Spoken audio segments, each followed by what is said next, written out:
kami kembali. Yari. Selamat datang di konten spoiler. Jadi kalau kalian gak suka konten beginian, silakan close video ini. Tapi jika anda semua gak masalah di spoiler, siapkan cemilan, pasang posisi rebahan, dan mari kita mulai videonya. Juragan Panel berpindah di Shadow Dungeon. Kini Asil telah terbangun dari pingsannya, dan Beru juga sudah menceritakan tentang apa yang sudah terjadi pada Jinwoo sama. Mengetahui semua itu, wajah Asil tampak sangat murung dan sedih. Dengan nada penuh rasa bersalah, Asil berkata, Jinwoo sama meninggalkan bumi untuk menghentikan invasi dari Other God. Tak kusangka kalau hal seperti itu akan terjadi. Beru membalas, My Lord Shadow Monarchs mengirimku ke bumi untuk melepaskan segel Suho sama. Namun, di luar dugaanku, Monarchs muda secara ajaib dapat melepaskan segelnya sendiri. Lantas Suho pun bertanya, namamu Asil kan? Apa kita pernah bertemu sebelumnya ya? Asil menjawab, itu sebelumnya memang kita pernah bertemu. Lebih tepatnya, di tutorial yang pernah Anda lalui. Saat itu Anda pernah bilang padaku kalau Anda akan terus mengingatku. Jadi bolehkah aku bertanya, apakah Anda sekarang sudah melupakanku?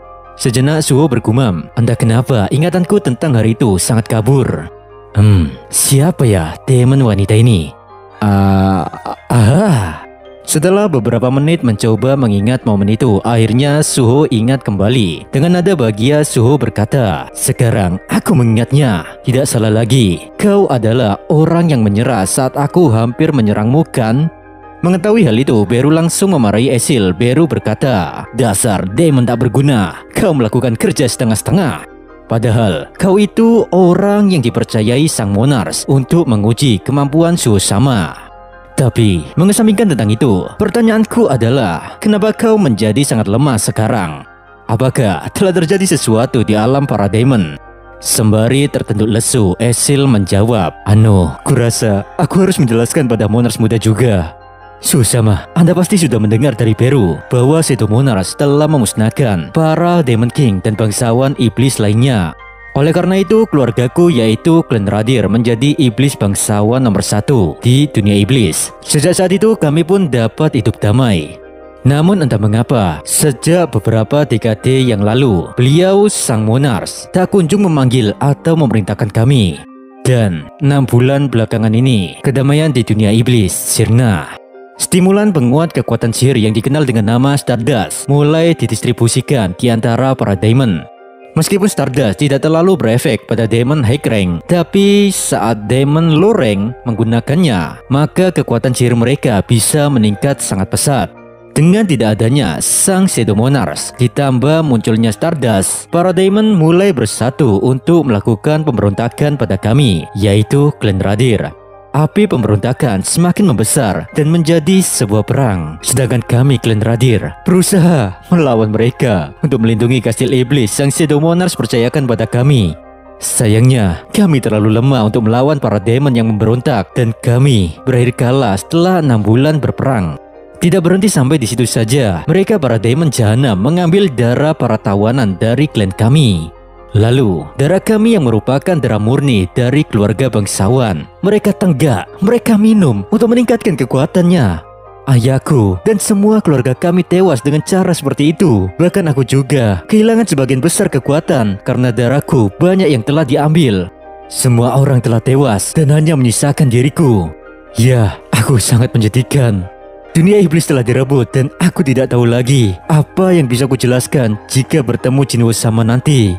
Sebelum Asil menyelesaikan ucapannya, Suho berkata, Asil-chan, kau telah melakukan yang terbaik. Itu maksudku, aku pernah berpikir apa yang akan ayahku lakukan jika dia berada dalam situasi yang seperti ini.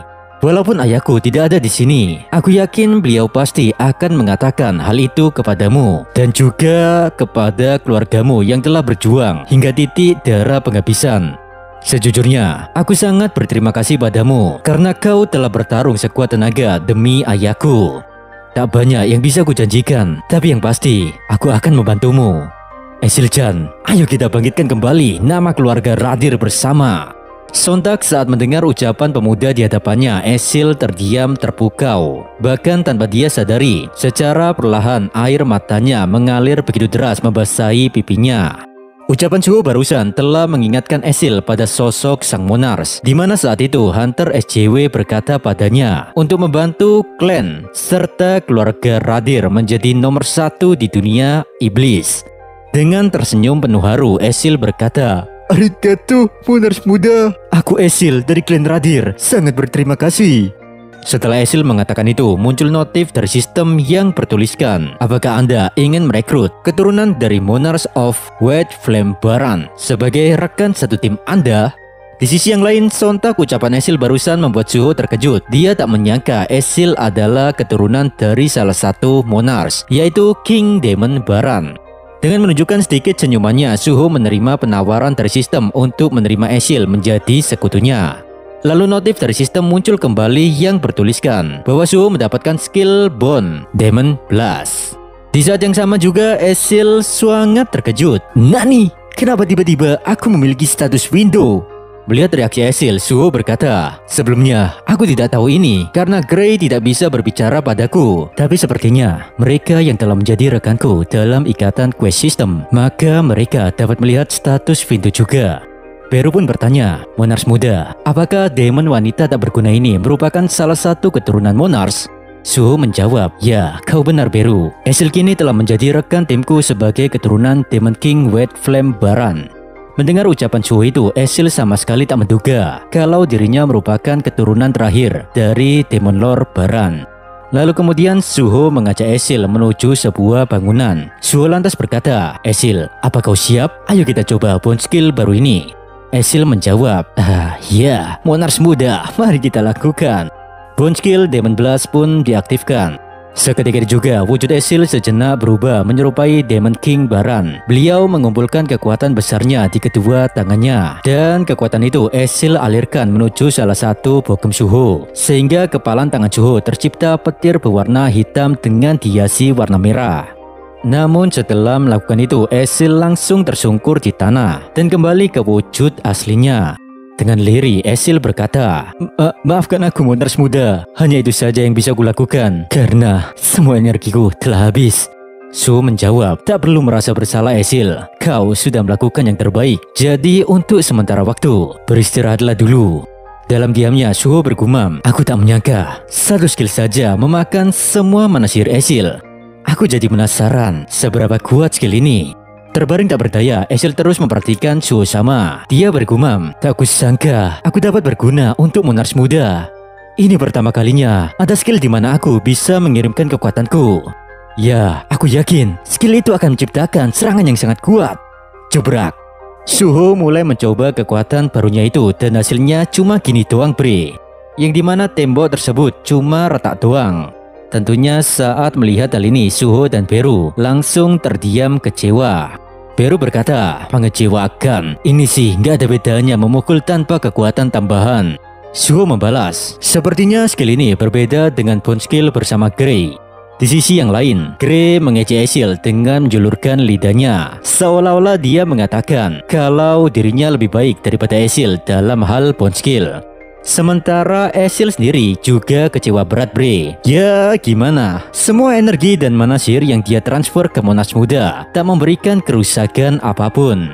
Lalu kemudian Suho kembali memperhatikan notifikasi dari sistem. Suho berkata, apakah bone skill bersama Esil tak bekerja karena jumlah pengisiannya masih 0% ya? Namun, sistem juga tak memberitahuku cara mengisinya, jadi aku juga tak tahu cara menggunakannya. Lantas Beru bertanya, Monars muda, aku punya permintaan. Bolehkah hamba memakan jasad para demon yang Anda pindahkan ke Shadow Dungeon kah? Suho menjawab, loh jangan Beru, para demon yang kukalahkan itu masih ingin kucoba bangkitkan mereka menjadi pasukan bayanganku. Beru pun membalas, kelamaan, bagaimana kalau Anda membangkitkannya sekarang? Setuju permintaan semut kecil itu, MC kita menghampiri bangkai Yongges dan kawan-kawan. Lalu beliau menggunakan kekuatannya untuk membangkitkan 3 demon tersebut. Namun sistem tiba-tiba muncul, mana dan jiwa objek telah rusak. Shadow Attraction tidak tersedia. Dengan kata lain pemirsa, Suho tak bisa membangkitkan mereka. Lantas MC kita memberitahu Beru tentang hal itu dan Beru menjelaskan. Dia berkata, "Yang mulia Suho sama tak perlu merasa kesal ataupun jengkel. Perlu Anda tahu, bukan hanya Anda saja, tapi sang monarch juga tak bisa membangkitkan para demon, bahkan termasuk demon bangsawan dari klan Radir." Mengetahui kenyataan tersebut, Suho pun mengizinkan Beru memakan demon-demon itu. Mengesampingkan dengan kekecewaan hatinya, Suho pun berpaling dan menghampiri Esil sembari memberikan jamu cap oke. Nih, minum pop es rasa stroberi. Kau akan merasa lebih baik setelah meminum potion ini loh. Ayo diminum adik, ucap Suho. Dan Esil menjawab, "Ya, arigato. Aku jadi merasa tak enak kepadamu, Suho sama." MC kita membalas, "Oh ya, kau kan sekarang jadi gelandangan dan tidak punya tempat untuk pulang kan? Bagaimana kalau kau menetap di sini, di Shadow Dungeon? Anggap saja tempat ini rumah barumu dan kau bisa melakukan apapun di area ini." Sontak Esil makin tak bisa berkata-kata dengan kebaikan hati MC kita. Di saat yang sama, muncul notif dari sistem yang bertuliskan, sebagian dari Shadow Dungeon telah ditetapkan menjadi wilayah teritori Esil Radir. Esil bertanya, "Monarch muda, kenapa Anda membantuku sampai sejauh ini?" Dengan tersenyum, Suho menjawab, "Kau tak perlu memikirkan itu Esil, karena sekarang kau adalah rekan timku." Di tengah obrolan hangat itu, mereka berdua dikejutkan oleh teriakan Beru yang sedang memakan jasad para demon. Lalu Suho pun bertanya, "Beru, ada apa?" Beru menjawab, "Monarch muda, dari ingatan para demon, aku menemukan petunjuk tentang utusan dari Itarim." Sontak Suho langsung terdiam saat mendengar ucapan Beru tersebut. Dengan adanya informasi itu, Grey, Suho, Broky, dan Esil duduk manis ingin mendengarkan lebih lanjut tentang segala penjelasan dari Beru. Di situ Beru mengatakan, "Oke minasan, akan kuberitahu tentang apa yang barusan kulihat. Dari ingatan para demon yang telah kumubang, Stardust itu ternyata telah didistribusikan di bumi, dan Mistborn adalah monster yang berasal dari alam semesta lain." Sontak di situ Esil dan Suho sangat terkejut dengan informasi ini. Mereka berdua tak menyangka Stardust bukan hanya tersebar di dunia demon saja, melainkan sudah sangat populer di bumi tercinta kita. Bahkan Mistborn juga bukanlah monster asli dunia ini, melainkan dari alam semesta lain. Dengan kata lain, ada seseorang yang memiliki pengaruh atau kekuatan untuk mengubah suatu makhluk menjadi Mistborn. Lalu Beru melanjutkan ucapannya, "Ketiga iblis yang kumakan tadi, mereka semua berhubungan dengan Broky dan Gwilhyena, Astaroth, Yonges, dan Beelzebub. Mereka bertiga menerima suplai makanan dari Gwilhyena. Lalu para manusia itu diubah menjadi Mistborn. Setelah itu mereka bisa digunakan sebagai bahan bakar untuk pembuatan Stardust. Selain di dalam dungeon tadi, terungkap juga bahwa di tempat yang entah di mana masih ada yang memproduksi item itu di pabrik Stardust lain, sehingga terciptalah sebuah persaingan di antara mereka untuk merebutkan para pelanggan. Jadi jika disimpulkan begini Suho sama, Gwilhyena berperan menculik manusia, sedangkan Gwilreaper bertugas menerima para manusia untuk diantarkan ke pabrik pembuatan Stardust. Lalu pabrik tiga demon itu, Yonges dan kawan-kawan, mereka akan menggunakan manusia untuk menciptakan Stardust. Dan sangat jelas bahwa Itarim adalah dalang di balik skema kejahatan ini. Bukan hanya itu saja, ada seorang manusia yang ikut andil dalam menciptakan sistem pembuatan Stardust ini. Orang tersebut sudah lama sekali membantu utusan Itarim dalam perkembangan bisnis ini. Dan orang itu adalah wakil CEO dari Gwilreaper, Lee Min-sung. Aku yakin Suho sama, kalau kita menyelidiki manusia satu ini, maka kita akan mendapatkan sebuah petunjuk penting tentang di mana lokasi utusan Itarim berada sekarang.